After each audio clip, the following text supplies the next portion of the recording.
Hello बेटा, I hope कि सब लोग ठीक होंगे। तो आज की क्लास में हम लोग 7th स्टैंडर्ड का देखेंगे, ठीक है। और 7th स्टैंडर्ड में हम क्या देखेंगे, हिस्ट्री देखेंगे, ठीक है। जैसे कि आपका यूनिट 1 ख़त्म हो चुका है, मतलब कि यूनिट 1 का टेस्ट हो चुका है। अब आपको आगे मतलब कि 4 चैप्टर स्टार्ट किया जाएगा। तो आपके स्कूल में स्टार्ट भी करवाया गया होगा या तो नहीं करवाया भी गया होगा। बहुत सारे एग्जाम हो चुके हैं यूनिट टेस्ट बहुत सारे स्कूल में, और बहुत सारे स्कूल में क्या हुआ, यूनिट टेस्ट का एग्ज़ाम नहीं हुआ है। तो हम क्या करेंगे, जो आज का क्लास रहेगा बेटा ना, तो हम हिस्ट्री करेंगे स्टैंडर्ड 7 का, और चैप्टर 4 रहेगा। चैप्टर 4 का नाम है यहाँ पे बेटा Maharashtra before the time of the Shivaji Maharaj, ठीक है। मतलब कि शिवाजी महाराज के पहले का महाराष्ट्र कैसा था, इसके बारे में डिटेल में आज मैं एक्सप्लेन, जो मेन की पॉइंट है मैंने यहाँ पे नोट डाउन किया, लिखा है, ठीक है, हैंड रिटेन है। चैनल पे पहली बार बेटा विजिट कर रहे हैं तो लाइक कर दीजिएगा, शेयर कर दीजिएगा, सब्सक्राइब कर दीजिएगा। एक बेटा आपको सुबह 10 बजे मेरी वीडियो मिल जाती है AM में, और एक बेटा आपको मिलती है 8 बजे PM में।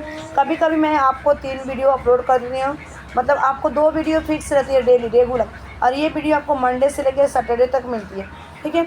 और यहाँ पे अगर आपका कंसेप्ट क्लियर बेटा ना, तो आप क्या करेंगे, आप एग्ज़ाम में जो भी क्वेश्चन कहीं से अगर टीचर पूछती है तो आपको आसानी से उस क्वेश्चन का आंसर दे सकें। पहले हमको क्या होना चाहिए, कंसेप्चुअल नॉलेज क्या होना चाहिए, मतलब कि क्लियर होना चाहिए। उसके बाद ही हमको आंसर उसका देना है, मतलब किसी भी क्वेश्चन का आंसर हम ईजी तरीके से दे सकते हैं, ठीक है बेटा। तो चलो स्टार्ट करते हैं यहाँ पे। तो देखो, Maharashtra before the time of the Shivaji Maharaj. तो सबसे पहले अगर मैं बात करूँ तो मतलब 17th सेंचुरी में जो CE, देखिए कॉमन एरा बोलते हैं। CE का मतलब क्या होता है, मैंने यहाँ पे लिखा तो नहीं है, लेकिन CE दिया आपके बुक में कि मतलब कि 17th सेंचुरी CE का मतलब होता है बेटा यहाँ पे कॉमन, ठीक है, कॉमन एरा, ठीक है। एरा का मतलब क्या होता है बेटा यहाँ पे बिफोर। एरा का मतलब ही होता है बिफोर, यानी कि कोई चीज़ क्या है, पहले ही वो घटित हो चुकी है, इंसिडेंट हो चुका है, ठीक है। तो हिस्ट्री आपको पता है कि हमारे पुराने टाइम में जो पास्ट में जो कुछ भी हुआ रहता है उसके बारे में हिस्ट्री हमको बताती है, ठीक है। तो ये जो मतलब कि 17th सेंचुरी में अगर देखा जाए तो महाराष्ट्र में जो कि राज्य था ना, मतलब कि मतलब उस राज्य टेरिटरी का मतलब क्या होता है, उस केंद्र या शासन या नागरिक नगर बोल सकते हैं उस चीज़ का, ठीक है। और ये महाराष्ट्र जो किसके अंडर का कंट्रोल किया गया था, तो निजामा शाह थे, ठीक है। एक जो मुसलमान थे, मुग़ल थे, और ये निजामा शाह कहाँ के थे, अहिल्या नगर के थे, ठीक है। मतलब कि राजा थे, और आदि शाह कहाँ पे राज कर रहे थे, बीजापुर, ठीक है। और मतलब कि जो महाराष्ट्र था ना, मतलब ऐसे नाम नहीं था पहले इंडिया, मतलब कि इंडिया है, इंडिया में अलग अलग स्टेट है, फिर उसके अंदर डिस्ट्रिक्ट है। ये जैसे मैंने तो कि आपको पता है कि वास्को डी गामा मतलब कि इंडिया की खोज किया था समुद्र के द्वारा। तो मतलब अलग अलग तरह से समुद्र में की यात्रा करके वो लोग आए थे, ठीक है, ठीक है बेटा। और उसके बाद क्या करते हैं, यहाँ पे मुग़ल क्या करते हैं, खंडेश में, मैंने यहाँ पे लिखा है कि जो मुग़ल होते हैं खंडेश में क्या करते हैं, एंटर कर देते हैं, ठीक है। जब एंटर करते हैं ना तो वो लोग क्या करते हैं, मतलब कि पूरी पावर अपना साउथ में क्या करते हैं, एक्सपेंड करते हैं, यानी कि फैल जाते हैं। और फैलने के बाद ना ये जो सिद्धि के लोग रहते हैं, मतलब कि सिद्धि लोग क्या करते हैं, वहाँ पे सेटलमेंट हो जाते हैं साउथ एरिया में, ठीक है, मतलब कि साउथ एरिया। और वो लोग क्या कहाँ से आते हैं, सिद्धि की अगर मैं बात करूँ तो बेटा ये लोग सिद्धि कहाँ से आए रहते हैं, अफ्रीका से आए रहते हैं। कहाँ से, कम फ्रॉम अफ्रीका से आए रहते हैं। उसके बाद ये कहाँ पे जाके बस जाते हैं, यानी कि अपना सेटलमेंट बनाते हैं coastal line of the Konkan, जो मतलब कि साउथ में पड़ता है। और ये लोग जाके वहाँ पे अफ्रीका से सिद्धि लोग आते हैं, और कोंकण की मतलब कि जो कोस्टल लाइन है, यानी कि जो समुद्र का किनारा है उसके वहाँ बढ़े। और यहाँ पे कंपटीशन, बहुत सारी प्रतियोगिताएँ होती हैं, और कॉन्फ्लिक्ट होता है अमॉन्ग द किसके बीच ये होता है, तो मैं अगर बताएं कॉन्फ्लिक्ट और कंपटीशन। ये आपके ऑलरेडी एक टेक्स्ट बुक में लिखा है, वहाँ से मैंने की पॉइंट केवल निकाल के रखा। तो यहाँ पे देखो पोर्टुगीज़, ब्रिटिश, फ्रेंच और डच, जो कि ये आए रहते हैं कहाँ से, यूरोप से आते हैं, ठीक है। ये लोग यूरोप से आते हैं, इनके बीच जो होता है बहुत सारे कंपटीशन रहता है, और बहुत सारे मतलब वाद विवाद रहती है, और इन लोग के बीच ही चलता रहता है। और अफ्रीका से हमारे सिद्धि आए थे। फिर ये लोग क्या करते हैं, आपस में तो लड़ते हैं किससे, और मुग़ल यहाँ पे राज करते हैं। और जो बाहर से मतलब कि आते हैं, कोई यूरोप से आता है और कोई मतलब अफ्रीका से आता है, जितने लोग सब इंडिया में आके अपना अपना राज मतलब अपना रूल चलाते हैं, और हम पर क्या करते हैं, डोमिनेट हो जाते हैं, और मतलब अपना शासन चलाना, अपना रूल रेगुलेशन बना देते हैं। उसके बाद अगर देखा जाए तो इन सारी चीज़ तो होती रहती है बेटा, ठीक है। और ये लोग ना मतलब कि आते हैं तो उसके बाद क्या करते हैं, बहुत सारे इंटेंशन होते हैं, मतलब कि उनको ना इस पीरियड में क्या करते हैं, बहुत सारे उनके इरादे से आते हैं कि हम जाएंगे इंडिया पे, अपना शासन चलाएंगे, जो वहाँ की मनी है, ट्रेड है, पैसा है, मतलब कि जो कुछ भी हम क्या करेंगे, हड़प लेंगे, लूट लेंगे, इस मकसद से आते हैं वो लोग, ठीक है। और जब आते हैं बेटा ये सारी चीज़ें अगर देखा जाए तो मतलब कि ये पूरे स्ट्रिप कर देते हैं, मतलब कि पूरा उन लोगों के बीच मतलब कि जितनी भी मार्केट होती है मतलब कि ट्रेड करते हैं, मतलब कि अपना व्यापार चाहे, ठीक है। और ये क्या करते हैं यहाँ पे, क्या बनाते हैं, ट्रेड, ठीक है। गोवा में जो कि आपका पता है, वैसे ही आपका महाराष्ट्र में ही पड़ता है, फैक्ट्री बनाते हैं साउथ इंडिया में और डोमिनेट कर पूरी तरह से मतलब कि कैप्चर कर लेते हैं पूरी जो साउथ इंडिया रहता है उस पर, और ये अपना फैक्ट्री खोल देते हैं वैसे ही गोवा यहाँ पे जाके। और खोलने के बाद अगर देखा जाए बेटा ना, ये पूरी मतलब कि वेस्टर्न कोस्टल एरिया, मतलब कि वेस्टर्न मतलब कि पश्चिम में जो आपका रहता है, मतलब कि जो समुद्र का किनारा होता है उस तरह, मतलब कि ये सारी चीज़ें क्या करते हैं, हड़प लेते हैं, अपने कंट्रोल में करते हैं। उसके बाद ब्रिटिश, डच और फ्रेंच जो आते हैं पूरी एंट्री करते हैं और ट्रेडिंग करना, अपनी कंपनी क्या करते हैं वहाँ पे कंपनी सेट कर देते हैं, फैक्ट्री खोल देते हैं। और ये तरह से पूरा पावर क्या होता है, इतनी उनके पास आर्मी रहती है, पैसा रहती है, प्रॉपर्टी रहती है, जो ये लोग आपके यूरोप से आए रहते हैं, ठीक है। और ये लोग क्या करते हैं ना, मतलब कि फिर से इनकी मतलब मजबूत हो जाते हैं और सेफ हो जाते हैं, ठीक है। मतलब कि हम लोग महाराष्ट्र के लोग क्या होते हैं, इनसिक्योर हो जाते हैं। महाराष्ट्र के लिए मतलब कि जो महाराष्ट्र के लोग रहते हैं इनसिक्योर फील करते हैं। और ये कहाँ, यहाँ पे राज कौन करता है इनसिक्योर की अगर मैं बात करूँ तो यहाँ पे जो राज करते हैं बेटा, पुर्तगाल लोग राज करते थे। और यहाँ पे पुर्तगाल थे, सिद्धि थे, ब्रिटिश थे, फ्रेंच थे और डच थे, ये सारे लोग आके अपना अपना अधिकार जमा रहे थे। और हमारे यहाँ हम जो महाराष्ट्र के लोग थे उनको बहुत सारी मतलब कि इंटेंशन उनका मतलब कि इनसिक्योर करते थे, हमको कंफर्टेबल नहीं थे और बहुत सारी चीज़ें हमको झेलना पड़ता था उनके अंदर। इनसिक्योरिटी महाराष्ट्र में इनस्टेबिलिटी, मतलब कि हम क्या कर रहे थे, झगड़ा हो रहा था, कन्फ्लिक्ट होने की वजह से बेटा ना हम अपने आप को सिक्योर नहीं कर पाते, मतलब कि हम सुरक्षित नहीं थे और स्टेबिलिटी नहीं, मतलब यहाँ वहाँ जाना पड़ता था। और बहुत से लोग क्या करते थे, मतलब कि जो अलग अलग लोगों से आए थे ना, मतलब जो अलग अलग पीपल थे, यानी कि these different people from the Europe are called the, जो अलग अलग लोग थे जो यूरोप से आए थे उनको हम क्या करते थे बेटा, टोप कर करते थे। और या तो इनको क्या बोलते थे, वेयर कैप पहनते थे, ये हेड गियर, मतलब कि वो लोग एक टाइप का इस तरह से कैप पहनते थे। और इस कैप को पहनने वाले ही जो पर्सन थे महाराष्ट्र के लोग, वो क्या करते थे, उनको जो यूरोप से आए थे उनको कहा जाता था different people from the Europe, ठीक है। उनको टोपकर नाम से जाना जाता था, ठीक है। ये मैंने यहाँ पे लिखा है टोपकर, आपको ऑलरेडी लिखा है यहाँ पे। उसके बाद अगर देखा जाए तो ये सारी चीज़ें होती हैं। फिर यहाँ पे ना मतलब है कि एक विलेज बनाया जाता है, मतलब कि नेसेसरी हो जाता है विलेज, मतलब छोटे से गांव, मतलब स्मॉल गांव छोटा रहता है ना, तो उसको हम क्या बोलते हैं, उस गांव को बोला जाता था मौजा। और जब उससे मतलब कि 10-15 गांव मिल जाता था तो उसको बोलते थे कस्बा, ठीक है। और उस कस्बा से और ज़्यादा थोड़ा बड़ा हो जाता था परगना, ठीक है, परगना बोलते थे। और ये ना मतलब कि उस एरिया में जहाँ पे उस समय की बात की जाए, और इसे एक ऑफिसर था जो इसको चलाता था, जैसे कि एडमिन होता है। पहले के ज़माने में कैसे थे कि मैंने कुलकर्णी आपको देखने को मिलेगा, उसके बाद आपको कुलकर्णी के बाद एक और पर्सन आपको मिल जाएगा, महाजन मिलेंगे, सेठ मिलेंगे, देशमुख मिलेंगे, देश पांडे, ये सारी चीज़ें हम देखेंगे। मतलब कि जैसे अभी के ज़माने में हम लोग सिटी में रहते हैं तो हमारे मतलब कि चलाने के लिए मतलब को कुछ मतलब प्रॉब्लम होता है तो हम जाते हैं ना, उसके प्रॉब्लम को लेके कहाँ पे जाते हैं, नगर सेवक के पास जाते हैं, ठीक है। अगर नगर सेवक नहीं समझता है तो फिर हम मतलब दूसरे के पास जाते हैं, कोर्ट में जाते हैं, पुलिस के पास जाते थे। ऐसे ही यहाँ पे वो लोग थे। और एडमिनिस्ट्रेशन में क्या करते हैं, उस एरिया को चला। तो मौजा मतलब एक छोटे से गाँव होता था, मौजा कहते हैं। जब 10-15 गाँव मिल जाता है बेटा तो उसको कस्बा कहते हैं। और इस कस्बा का मतलब डिस्ट्रिक्ट जो होता है हमारा परगना, ठीक है। ये सारी चीज़ें इसमें।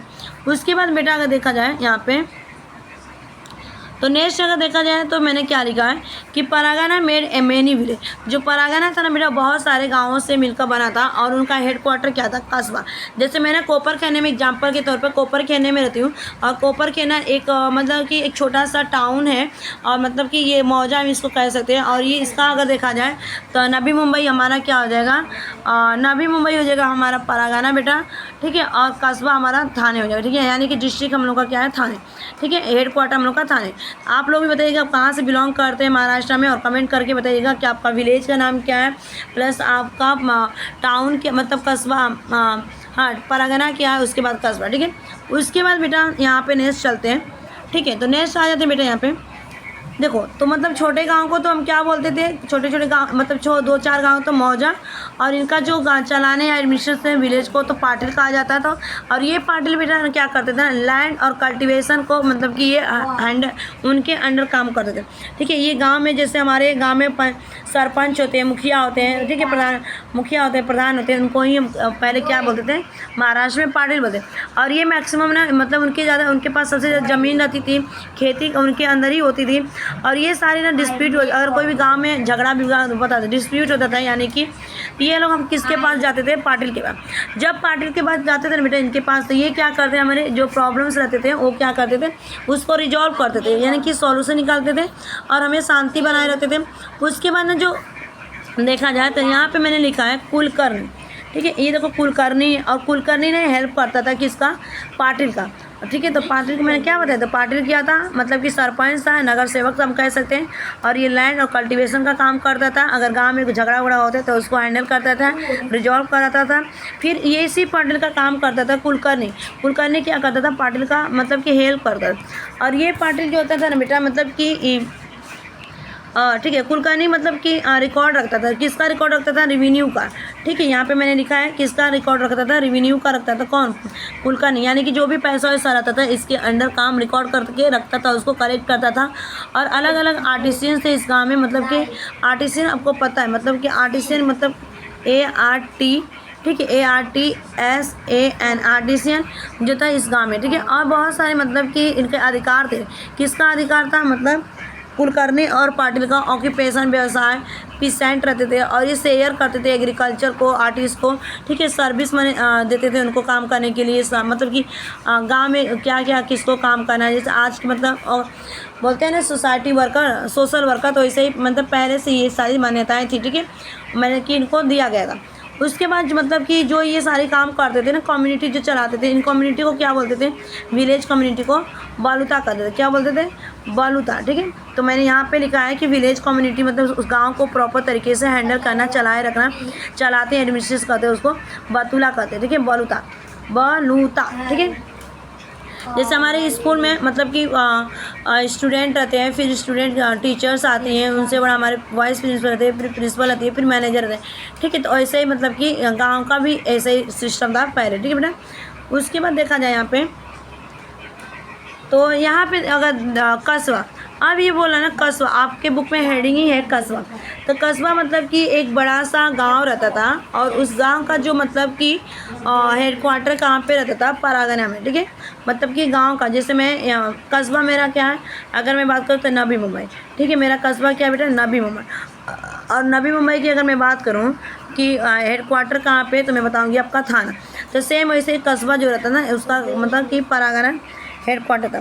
ठीक है, और यहाँ पे कुछ मतलब आपके टेक्स्ट बुक में दिए हैं एग्जाम्पल के तौर पे, फॉर एग्जाम्पल इंदापुर कस्बा, इंदापुर परागना। ठीक है, मतलब कि यहाँ पे लिखा है इंदापुर कस्बा ऑफ द इंदापुर परागना। फिर यहाँ पे आपका दिया गया है कि वही कस्बा ऑफ द वही परागना, मतलब मैंने, और हेडक्वार्टर अब जो था आपका यहाँ पे ये एग्रीकल्चर जो मेन ऑक्यूपेशन था, मतलब कि जो महाराष्ट्र में उस टाइम अगर देखा जाए तो एग्रीकल्चर इंडिया में मेन ऑक्यूपेशन था। ठीक है, और ये लोग क्या करते थे, ऑक्यूपेशन यानी कि खेती करते थे, और खेती करना इनका मतलब कि व्यवसाय था मुख्य रूप से। और ये आर्टिस्ट थे, जैसे आर्टिस्ट अगर देखा जाए, there are so many skill in the different field. ठीक है, इन डिफरेंट फील्ड। तो यहाँ पे अगर देखा जाए तो आर्टिस्ट में अगर देखा जाए कारपेंटर, जो कारपेंटर बड़े ही होते हैं, लकड़ी वकड़ी के काम करने, फर्नीचर। उसके बाद ब्लैक स्मिथ जो लोहार होते हैं। ठीक है, और ये इस तरह के काम करते थे। और ये जो काम करते थे ना, तो उनको ये कस्बा में करते, मतलब कि ये कहाँ पे करते थे, एक छोटे से शहर में काम करते थे। और वे सब आमतौर पर एक मार्केट लगती थी, जैसे अभी भी मार्केट हमारे इधर संडे मार्केट लगती है और बुध मार्केट लगती है। आपके इधर कौन सी मार्केट लगती है सप्ताह में, वो बताइएगा वीकली मुझे। और उस मार्केट को नाम दिया गया था पेट। ठीक है, और ये पेट जो था ना, जो मार्केट लगता था, तो ये एडजस्टमेंट किया जाता कहाँ पे, कस्बा में। और इसको हैंडल करने के लिए ना सेठ और महाजन, ठीक है, जैसे मैं महाजन की बेटी हूँ या सेठ की बेटी हूँ, ठीक है, तो इनको चलाने के लिए इस मार्केट को एडमिट किया गया था सेठ और महाजन को। ठीक है, ये सारी चीज़ें हमने देखा। और मतलब कि वतनदार थे, वतनदार का मतलब कि सैलरी भी जो पैसा वैसा थे उनको ही वो लोग क्या करते थे, कंट्रोल करके रखते थे। ठीक है, टैक्स जो भी लगता था। और अगर विलेज क्या क्या मतलब कि आवश्यक नहीं रहता था पैट के लिए, तो क्या करते थे ना कि मतलब जॉब के लिए सेठ के पास जाते थे और महाजन के पास जाते थे इस तरह से। अब कुछ पैसे क्या करते थे, मतलब कुछ ज़मीन और मतलब कि गवर्नमेंट इनका अधिकार रहता था। मतलब कि जो सेठ थे, महाजन थे, उनको लैंड था और उनके पास क्या था, गवर्नमेंट ने उसको मतलब कि अधिकार दिया था विलेज मतलब कि गांव को संभालने के लिए। ठीक है, और महाजन क्या करता, मेंटेन करके रखता था अकाउंट ऑफ द पेट। जो महाजन रहता था मतलब कि मार्केट का जितना भी रेवेन्यू होता था, पैसा आता था, वो सारे चीज़ क्या करता था, बैलेंस बना के रखता था। मतलब कि उस चीज़ को मेंटेन करके रखता था। उसके बाद अगर देखा जाए तो जैसे यहाँ पे वीर माता जीजाबाई पेटा, ठीक है, वीर माता जीजाबाई पेटा स्टेबलाइज किया गया था पासाना में, जो कि पुणे में पड़ता है, और इसे जीजापुर कहा जाता है। मालपुरा आपका खेलपुरा, पारसपुरा, बिथापुरा, ये आपका छत्रपति जी संभाजी नगर में, और ये नया पेट स्टेबलाइज किया गया था मालू जी खेलो जी के द्वारा। ठीक है, पारसो जी और बिठल जी थे शिवापुर के, और ये खेल वो जो था यहाँ पे स्टेबलाइज किया गया था शिवाजी महाराज के द्वारा। ठीक है, उसके बाद देखते हैं बेटा यहाँ पे कि जो बुद्रुक क्या था और खुर्द क्या था। तो अगर मैं बात करूँ तो बुद्रुक और खुर्द मैंने यहाँ पे नोट नहीं लिखा है, लेकिन आपके बुक में मतलब कि दिया गया है जो पिंक कलर का लेट लड़ में करके। तो जो बुद्रुक और खुर्द जो था ना, ये दोनों का यूज किया जाता था क्या करेंगे, दो गाँवों को दिखाने के, दो अलग अलग गाँव को दिखाते थे। मतलब कि ओरिजिनल गांव क्या था, बुद्रुक था। ठीक है, और न्यू गांव जो मतलब नया गांव बनता था, मतलब कि जो मतलब कि ओरिजिन। ठीक है, अगर मैं बात करूँ जिस गांव को बनता था उस एरिया को हम क्या बोलते थे, यहाँ पे बुद्रुक बोलते थे। क्या बोलते थे बेटा, बुद्रुक बोलते थे। और अगर न्यू विलेज बनते थे उनको हम क्या बोलते थे, खुर्द बोलते थे। क्या बोलते थे, खुर्द। ठीक है, फॉर एग्जाम्पल वाड़गांव बुद्रुक और वादगांव खुर्द। ठीक है बेटा, ये सारी। उसके बाद ना हमारे अंदर परागना आते हैं। अब परागना के बारे में बताऊंगी पूरी डिटेल से कि जो परागना क्या था। तो मतलब कि बहुत सारे विलेज एक साथ मिलकर परागना बनते।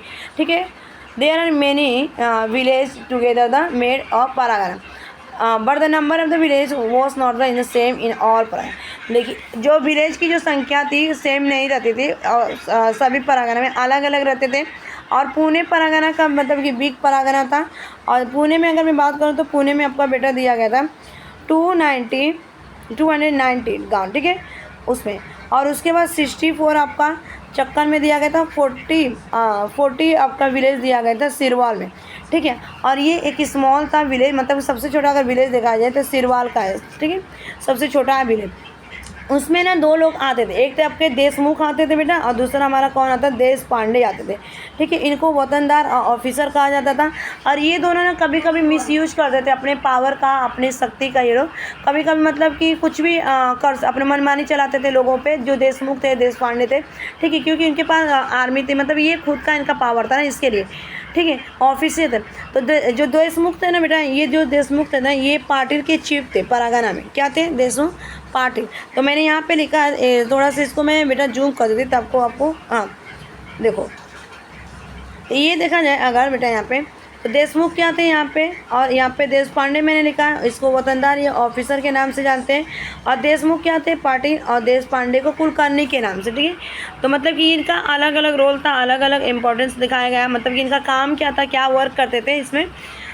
तो जो देशमुख थे ना, ये क्या थे, पाटिल के मतलब कि चीफ थे, मतलब ना जैसे हेड मास्टर थे, प्रिंसिपल होती है ऐसे। ठीक है, परागना में सेम ऐसे देशमुख का था, मतलब कि ये भी क्या काम करते थे, परागना के लोगों को के लिए काम कर। और पाटिल क्या करते थे, विलेज के लिए। ठीक है, जो ये देशमुख थे ये विलेज के लिए काम करते थे पाटिल। और जो कुलकर्णी थे देखा जाए तो कुलकर्णी ना आपका परागना के लिए काम है, मतलब कि ये विलेज लिख दूँ मैं। ठीक है, देशमुख विलेज, और देश पांडे जो आपके थे परागना, PRAGAN परागना। ठीक है बेटा, और देश पांडे क्या करते थे, परगना के लेवल का काम करते थे और कुलकर्णी जो थे ना विलेज के लेवल पर काम करते। और ये जो ना मतलब कि खुद का इनका लिंक था, और ये दूसरे एक मतलब कि गांव को लेके और सरकार गवर्नमेंट को दोनों को क्या करते, ये ऑफिसर थे और दोनों एक दूसरे को जोड़ के मतलब कि मेंटेन करके रहते। इसके बाद देखा जाए तो इनमें बहुत सारे मतलब कि एनिमी आए, शत्रु आए थे, ड्रॉप्ट आए थे मतलब कि, और ये कभी कभी मतलब कि रिप्रेजेंट करते थे ग्रीवनेस को, लोगों को।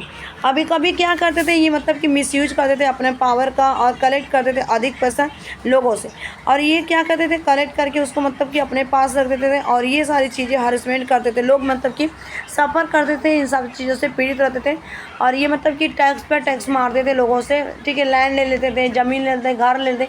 ये सारी चीज़ें किससे, मतलब कि विलेज से जो पर्सन रहते थे उनसे ये लोग लेते थे, ठीक है ना। उसके बाद मतलब कि एक आपका येलो कलर का आता है, डू यू नो, क्या आप जानते हैं, वतन इज़ द अरेबिक वर्ड। वतन अगर देखा जाए बेटा तो हमारा वतन क्या है, WATAN, तो ये आपका एक अरबिक है, ठीक है, अरेबिक वर्ड है, अरेबिक वर्ड है यानी कि एक अरबी शब्द है, ठीक है, अरबी शब्द है। और ये ना महाराष्ट्र में अगर देखा जाए तो ये रेफ़र करता है हेरिडेटरी को, जो कि लैंड से था, और ये क्या करता था मतलब कि रेवेन्यू को मतलब अच्छे से कलेक्ट नहीं कर।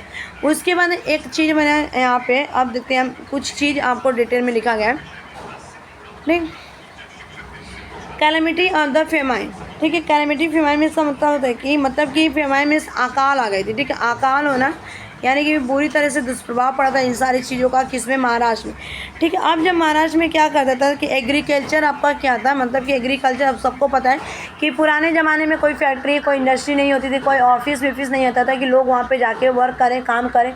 इतना ही लोग पढ़े भी लिखे नहीं थे, एजुकेटेड नहीं थे लोग कि मतलब कि कहीं वर्क कर सके जाके अदर कंट्री में, नहीं, ठीक है। तो यहाँ पे जो मतलब कि बेसिकली किस पे डिपेंड करते थे, ये आप लोग एग्रीकल्चर पे यहाँ पे मतलब कि जो महाराष्ट्र के लोग थे या इंडिया के लोग थे, एग्रीकल्चर पे ही मतलब कि डिपेंड रहते थे पूरी तरह। और जब इनको पानी मिलता था तब तो ये काम अच्छे करते थे, अगर बारिश अच्छी हुई तब तो ठीक है, हमको क्रॉप्स मिल जाते थे। अगर बारिश अच्छी नहीं हुई बेटा तो हमारे क्रॉप्स कहते ख़राब हो जाते थे, फसल नहीं, ठीक है। और मतलब कि ये सारी चीज़ होने पर मतलब कि जो फूड ग्रेन्स था उसके प्राइस क्या होते थे, बहुत ज़्यादा कर दी जाती थी, और कभी कभी इतनी लोगों के लिए डिफ़िकल्ट हो जाता था कि उनको दाना तक नहीं मिलता था, अनाज नहीं मिलता था, ये बाकी चीज़ें भी नहीं उनको मिलती थी, ठीक है। और मतलब कि पशुओं को भी खाना पीना नहीं मिलता था, no food for the cattles, ठीक है, there are no food for the cattles, मतलब कि पशु भी जो थे ना उनके लिए भी खाना पीना नहीं मिलता था।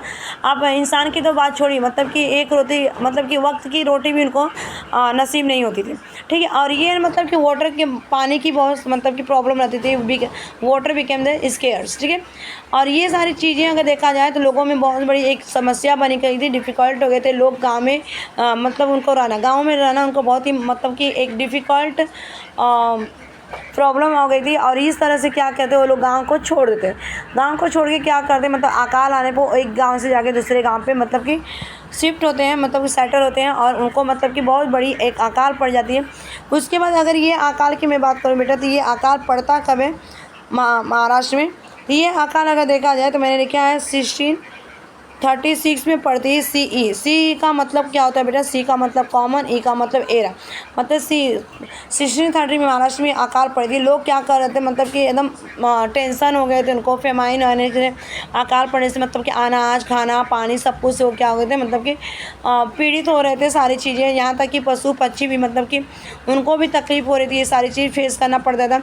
और जो लोग थे ना मतलब कि शेर अपने आप को बेचने के लिए भी तैयार हो गए थे एक रोटी के लिए ना, people were the ready to the sell themselves for the piece of the बकरी, मतलब रोटी के लिए, मतलब खाने के लिए अपने आप को, यहाँ तक कि बेचने के लिए, और कोई भी मतलब कि ख़रीदने के लिए भी नहीं था, और ख़रीदने वाला कोई नहीं था क्योंकि सबको खाना चाहिए था। और मतलब खाने की मतलब कि फूड की बहुत कमी हो गई थी, और फैमिली अगर देखा जाए तो डिस्ट्रॉय हो रहे थे यहाँ पे, जो उनकी फैमिली थी मतलब कि एकदम से जो पशु थे, जानवर थे, वो भी सब क्या कर रहे, मर रहे थे। और एग्रीकल्चर मतलब कि ख़राबी होती जा रही थी, उनकी फैमिली जो थी, कैसे कि इंडस्ट्री भी नहीं थी, इंडस्ट्री भी ख़त्म हो रही थी, फाइनेंशियल ट्रांजेक्शन भी ख़त्म हो चुका था, सारी चीज़ मतलब कि इतनी बड़ी अकाल आई थी कब ना, 1636, ठीक है, 1630 ईस्वी में आया था। और ये सारे फाइनेंशियल मतलब कि उनका मतलब कि बैंकक्रप्ट हो चुके थे, उनके पास पैसा भी नहीं था, और मतलब कहीं दूर जाके मतलब घूमते घूमते सर्च करने लगे खाना के लिए। और ये क्या करते थे, उनके लिए बहुत बड़ा चैलेंज आ गया था नॉर्मली अगर देखा जाए। फिर उनकी लाइफ एक मतलब कि एकदम बर्बादी की तरह था। ये सारी चीज़ें हमने देखा। उसके बाद ना मैं सेकेंड लेक्चर में आपको कराऊंगी the work of the Warkari movement. ठीक है बेटा, तो चैनल पे पहली बार होंगे तो विजिट कर रहे हैं तो लाइक शेयर सब्सक्राइब करिएगा। अगर कोई डाउट रहेगा तो ज़रूर मुझे कुछ आपको पूछना रहेगा, कुछ रिक्वायरमेंट रहेगा, इंक्वायरी रहेगा तो पूछिएगा, कमेंट करिएगा।